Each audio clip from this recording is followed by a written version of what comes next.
जय हिंद। आज की इस वीडियो में हम खान सर की पॉकेट जी के सामान्य ज्ञान का प्राचीन इतिहास का 23वें टॉपिक का सेकंड पार्ट डिस्कस करेंगे, जो कि है दक्षिण भारत के प्रमुख राजवंश। तो वीडियो में अंत तक बने रहिएगा। आप किसी भी एग्ज़ाम की तैयारी कर रहे हैं तो ये वीडियो आपके लिए बहुत ही ज़्यादा हेल्पफुल होने वाली है, क्योंकि खान सर की पॉकेट जी के ये जीके के लिए किसी ब्रह्मास्त्र से कम नहीं है। ठीक है, तो चलिए शुरू करते हैं। दक्षिण भारत के प्रमुख राजवंश, इसका पार्ट 2 है। ठीक है, तो किस फॉर्म में होगा ये हमारा वन लाइनर की फॉर्म में होगा। तो चलिए देख ले। पहला क्वेश्चन हमारा, चेर राजवंश का प्रतीक चिन्ह क्या था? तो क्या था? ये धनुष था। नेक्स्ट है, किस राजवंश ने बड़ी पाकशाला का निर्माण करवाकर महाभारत के युद्ध में भाग लेने वाले योद्धाओं को भोज करवाया था? तो किसने? चेर राजवंश ने। नेक्स्ट है, चेर शासक नेदुल जेरल ने किसे अपनी राजधानी बनाया और यमन व्यापारियों को कैद कर भारी धनराशि वसूल की? तो किसने? मरंदय को। किसे? मरंदय को। नेक्स्ट है, किस चेर शासक को लाल चेर भी कहा जाता है और उसने अधिराज की उपाधि ग्रहण की थी? तो किसने? सेन गुट्टुवन को। सेन गुट्टुवन को। नेक्स्ट है, कल्लिल, बलावन, सेम्बिदास जैसे नामों से प्रसिद्ध चोल राज्य पूर्वी तमिलनाडु में किन नदियों के मध्य स्थित था? तो पेन्नार तथा वेल्लारू नदियों के मध्य स्थित था। नेक्स्ट है, पांड्यों का सर्वप्रथम उल्लेख किस विदेशी यात्री ने किया था? तो मेगस्थनीज ने किया था। नेक्स्ट है, मेगस्थनीज के अनुसार पांड्य राज्य पर किसकी पुत्री का शासन था? राज्य किस वास्तु के लिए प्रसिद्ध था? तो हेरा कला की पुत्री का शासन था। मोतियों के लिए वो प्रसिद्ध था।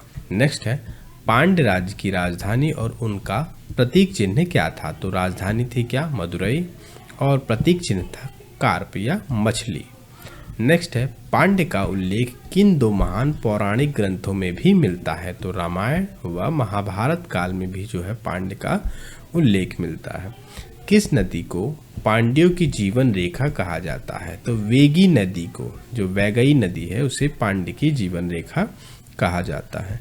नेक्स्ट है, संगम काल के राज्यों में सर्वाधिक शक्तिशाली किसका राज्य था? तो चोलों का राज्य सबसे सर्वाधिक शक्तिशाली था। स्थापना हुई थी 9वीं शताब्दी में। ठीक है।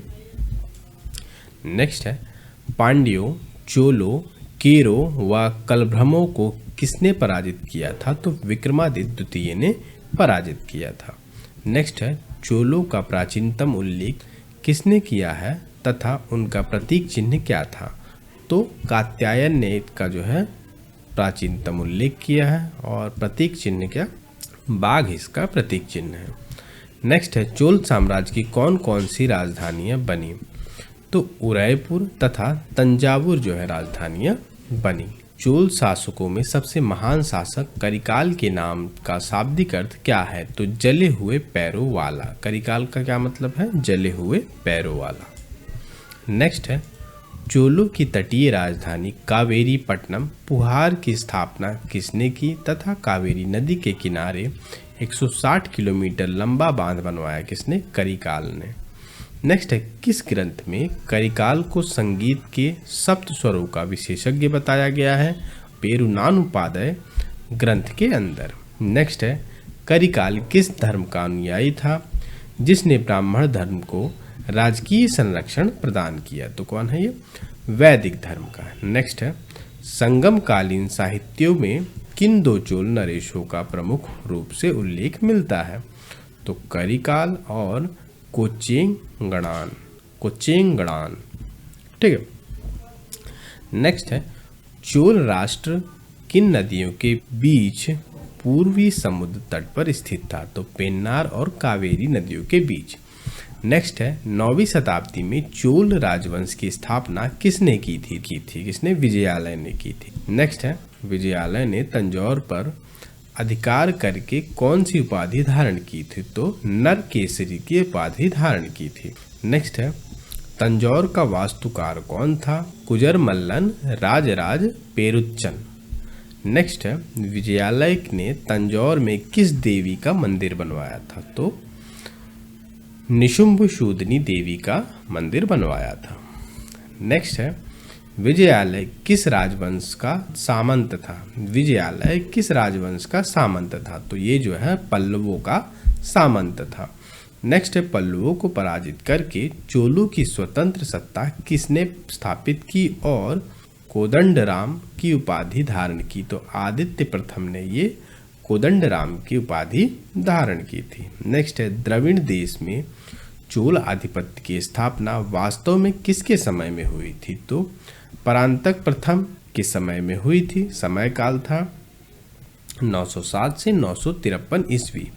नेक्स्ट है, 949 ईस्वी में ताकोलम के प्रसिद्ध युद्ध में राष्ट्रकूट नरेश कृष्ण तृतीय ने पश्चिमी गंगा की सहायता से किस चोल शासक को पराजित किया था? तो परांतक प्रथम को पराजित किया था। नेक्स्ट है, किस चोल शासक ने 985 ईस्वी में राज्यारोहण के साथ चोल इतिहास में महानता का युग प्रारंभ किया था? तो राजराज प्रथम ने, जिसे हम राजाराम या राजेंद्र प्रथम के नाम से भी जानते हैं। नेक्स्ट है, राजराज प्रथम ने श्रीलंका के उत्तरी भाग पर अधिकार करके उसे कौन सा नया प्रांत बनाया? तो मुंडी चोल मंडलम बनाया। नेक्स्ट है, तंजौर के प्रसिद्ध बृहदेश्वर या राजराजेश्वर मंदिर का निर्माण किसने कराया था? तो राजराज प्रथम ने। नेक्स्ट है, राजराज प्रथम ने कौन कौन सी उपाधियां ग्रहण की थी? तो मुम्माडी चोल देव, जयगोंड, चोल मार्तंड और गंगा विजेता की उपाधि धारण की थी। नेक्स्ट है, चोल साम्राज्य में स्थानीय स्तर पर स्वशासन लोकल सेल्फ गवर्नमेंट की व्यवस्था किसने प्रारंभ की थी? तो राजराज प्रथम ने जो है लोकल सेल्फ गवर्नमेंट की स्थापना या व्यवस्था की थी। नेक्स्ट है, अरब सागर पर अपनी प्रभुता कायम करने वाला पहला भारतीय शासक कौन था? तो राजेंद्र प्रथम था। नेक्स्ट है, उत्तर भारत के अभियान में बंगाल के पाल शासक महिपाल को किसने पराजित किया था? तो राजेंद्र प्रथम ने पराजित किया था। नेक्स्ट है, गंगा घाटी अभियान की सफलता पर राजेंद्र प्रथम ने कौन सी उपाधि धारण की थी? तो गंगकोंड चोल की उपाधि धारण की थी। नेक्स्ट है, राजेंद्र प्रथम ने किस नई राजधानी की स्थापना की थी? तो गंगकोंड चोलपुरम। नेक्स्ट है, गंगकोंड चोलपुरम राजधानी के पास सिंचाई के लिए किस विशाल तालाब का निर्माण कराया गया था? तो चोल गंगम तालाब का निर्माण कराया गया था। नेक्स्ट है, कोप्पम के युद्ध में राजाधिराज के मारे जाने पर किस युद्ध क्षेत्र में ही अपना राज्याभिषेक करवाकर कल्याणी के चालुक्यों को पराजित किया? तो राजेंद्र द्वितीय। समय काल था 1052 से 1064 ईस्वी।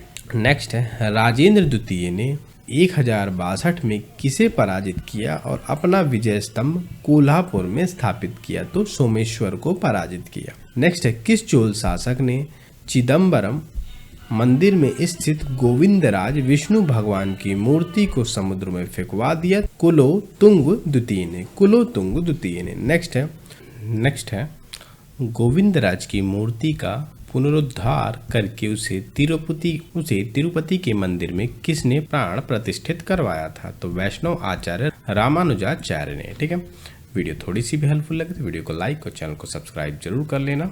ठीक है, और अगर इसकी आप पीडीएफ चाहते हैं तो मुझे बताइएगा कमेंट बॉक्स में, मैं आपको इसकी पीडीएफ प्रोवाइड करा दूंगा। ठीक है, तो चलिए नेक्स्ट देख लेते हैं। चोल वंश का अंतिम महाशासक कौन था? तो था कुलोतुंग तृतीय। नेक्स्ट है, चोल वंश का अंतिम शासक कौन था? तो राजेंद्र तृतीय। नेक्स्ट है, चोल समाज में सरकारी अधिकारियों की ऊपरी और निम्नस्थ श्रेणियां क्रमशः क्या थी? तो ऊपरी श्रेणी पेरुन मदम तथा निम्नस्थ श्रेणी शिरुदनम। नेक्स्ट है, राज्य के उच्च अधिकारियों मंत्रियों को क्या कहा जाता था?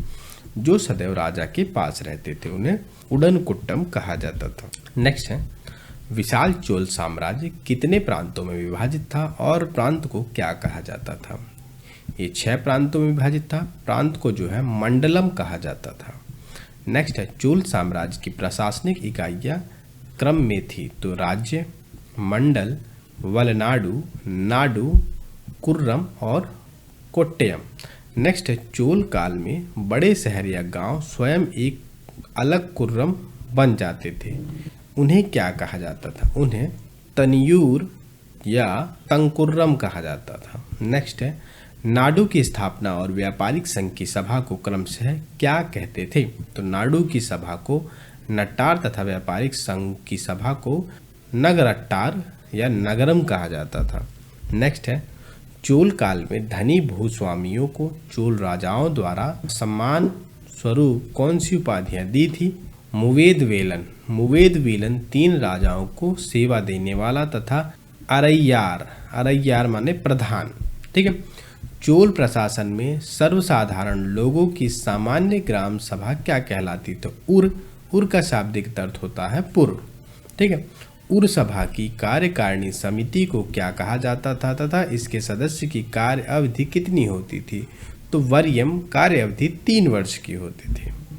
नेक्स्ट है चोल काल में महासभा को क्या कहा जाता था तथा इसके सदस्यों एवं समिति के सदस्यों को क्या कहते थे?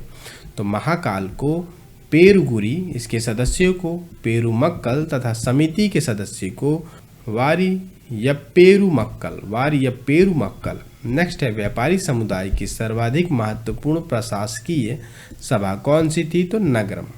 नेक्स्ट है चोल काल में विशाल व्यापारी समूह कौन कौन से थे? तो ये थे वलंजियार, नानादेशी एवं मणिग्रामम, मणिग्रामम। नेक्स्ट है चोल राज्य की आय का प्रमुख साधन क्या था? तो भूमिकर।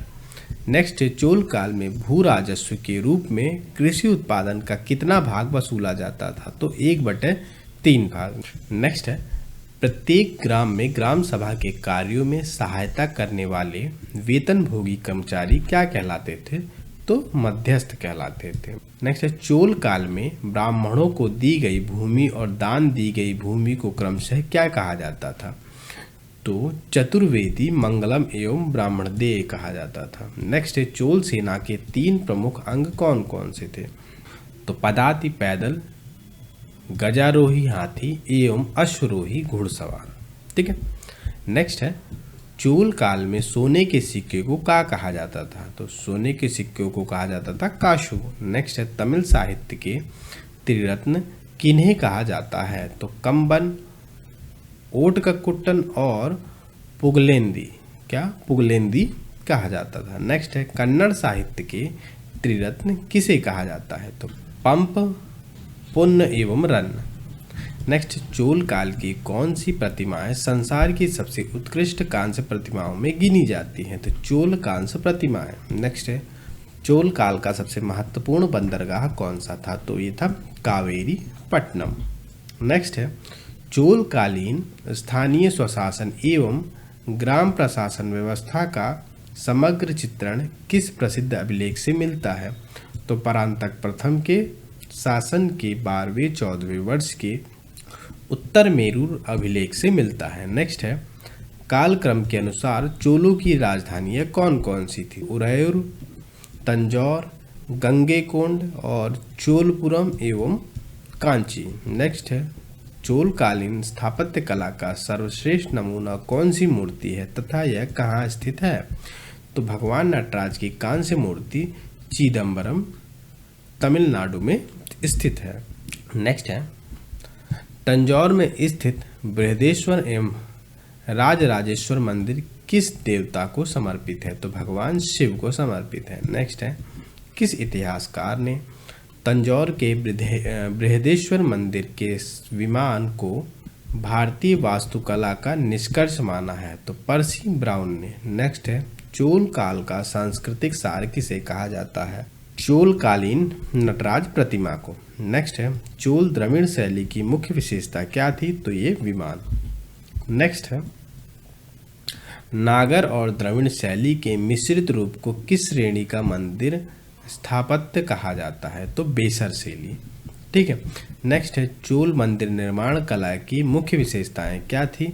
तो वर्गाकार या ऊंचे विमान, ठीक है, मंडप, गोपुरम तथा कलापूर्ण स्तंभों से युक्त बृहत सदन। ठीक है।